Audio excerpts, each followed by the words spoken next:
Oh, caught go.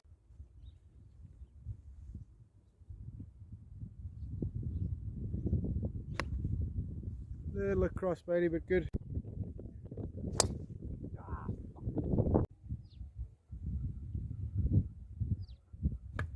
Ah,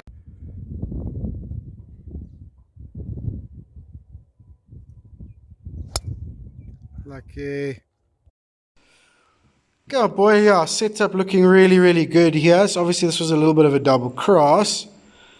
Little, little flat there in the takeaway. So then obviously it goes a little across the line. So then you attack the ball a little bit from the inside. And then you have to rotate the face.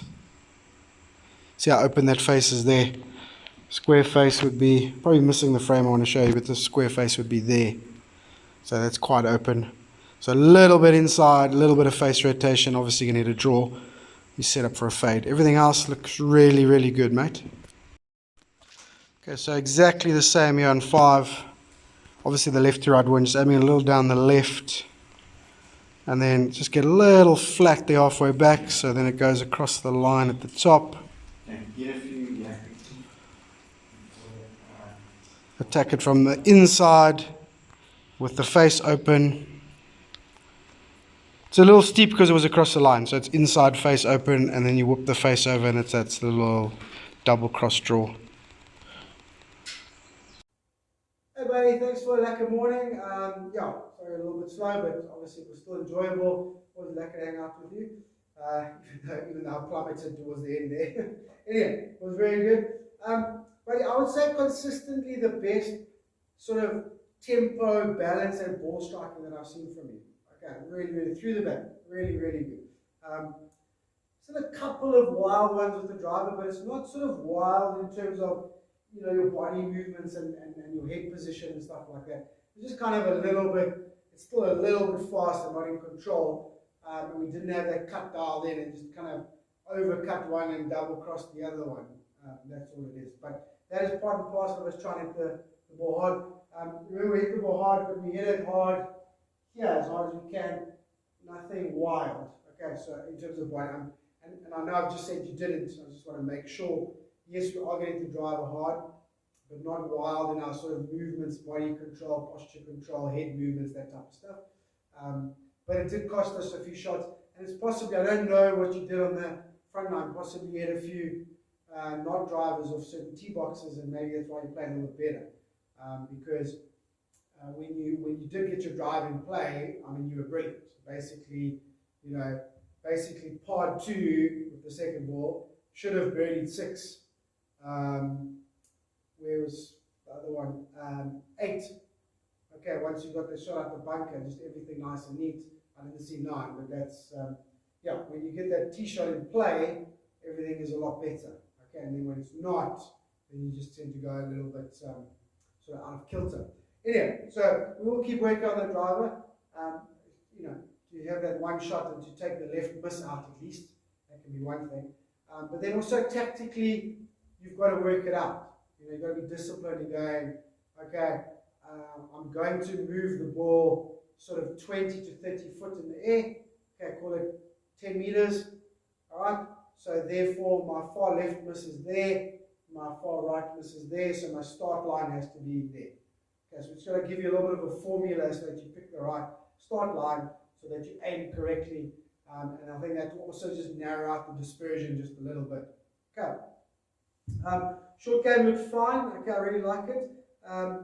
Obviously, you had a couple of awkward ones on the side and stuff. Okay, that's something to kind of practice and think about. Looked fine. Just make sure when you're pitching, so when you're chipping, it's fine. Just make sure when you're pitching that you're not sort of too leveled out. Okay, we just have that little bit of sort of weight in the left side, knee flex, chest over the ball, and there's a touch of handle leading. Even if we're going to hit a high one, we still, the face is open, balls forward, we're still coming in with the handle in front, and then we can release it for the high one. Okay, we can't ever be there in a sort of putting setup. Okay, it's just you're just not going to strike the ball well. So just something to keep an eye on with the pitching. And I would say the same with the wedges as well. Okay, we've just got to make sure we're a little more, we're working on this kind of anyway, but make sure we're a little more on top of the ball. Okay, not too leveled out. Okay, because then your low point of your club is going to start its upward journey that a little bit too early. Hit them a bit thin, sometimes a little bit heavy if the ground is not great. So just a little one to keep an eye on there. Okay, in the left knee, chest over, handle in front. Okay, that's really trying to release. Once you get outside of chipping, pretty much everything. I guess, driver in a different way, but you know what I'm trying to say, right? You understand what I'm trying to say. Okay, so very, very good. Putting, mate, was just fantastic. Absolutely fantastic. I know sometimes you struggle with your eyes, but just your touch control and your striking, whatever, very, very good. That one that goes left, okay, is a little bit of a decel. Okay, so basically what happens is the shoulders stop moving, okay, then the putter catches up and closes a little bit, right? So we've just got to make sure that we keep the torso and chest moving with the putter through impact. Okay, so just a little drill you can do. Right. You can do a drag and release drill or something like that, or you can just concentrate on it. Make sure you turn your chest and your torso through the putt. Alright. Okay, and then just bring it to a new thing, and this is always good, we're finding little things.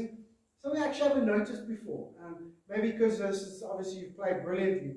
But there's just a little bit of negativity, sort of negative self-talk that's kind of crept in a little bit. It's often where you stand on the tee and you basically, say, I just want to keep the ball in play, or I hope I don't hit it in the water, or I hope I don't miss this putt, or I better not miss this putt. Just a little bit negative, okay? I just want to catch it now and deal with it, all right? So I don't want to hear any of that, all right? Now, whenever there's out of bounds or water or whatever, yes, there's a possibility you make it to golf ball there. And any putt you can miss, okay? You have to take this into account. But you figure that out in terms of your club selection, target selection, etc., etc., etc. If you take a very high risk option, then you have to accept that that's what I'm doing and I made it in the water. Okay, but I've taken that option. If you're taking a safe option, okay, then you'll be disciplined to go, okay, the water's there, I'm hitting a club that's going there at that target with this golf swing with my 80% tempo, that's exactly what I'm doing, and you've got to be disciplined in what you do.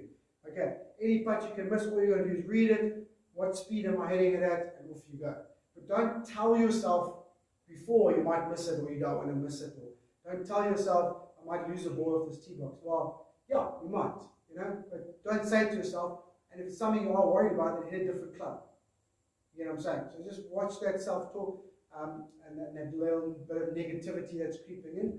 And then the positive side of the mental game, and this is cool that we're starting to work on this, I do feel like you can start to get a little bit better at reading conditions, reading the directions and strength of the wind, reading your lies around the green. If you just missed the fairway, what are the different lies? What does the ball feel like when it comes off either a tight lie, a sandy lie, a fluffy lie, a downslope, an upslope? Just start thinking about these things. If you want to ask and you want to go through the fundamentals and what we think, then let's do that. But you need to start figuring it out, how you think the club's going to behave differently, how you think the ball's going to behave differently. Start to adapt, make adjustments for that in terms of your technique or your target, okay, and then see if you were right or wrong. Okay, and just start learning. It's a lifelong journey. I mean, it's calculated guessing at the end of the day, but it's very important and such a huge part of the game.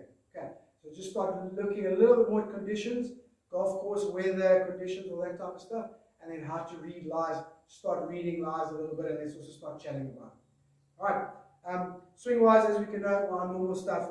Okay, one or two, a little bit flatter than across the line. Okay, and then obviously, as we talked about, what we're starting to work on now, okay, is minimizing that face rotation through impact. Okay, so the technical stuff pretty easy. The rest of the stuff looks fantastic. The weight shift, the right leg, the takeaway of the arms on line, the hinging of the club, the driving of the hips, everything we've worked on, which has been a lot in a short space of time. Really, really good, so keep it up. I'm very, very happy with where you're at. Well done.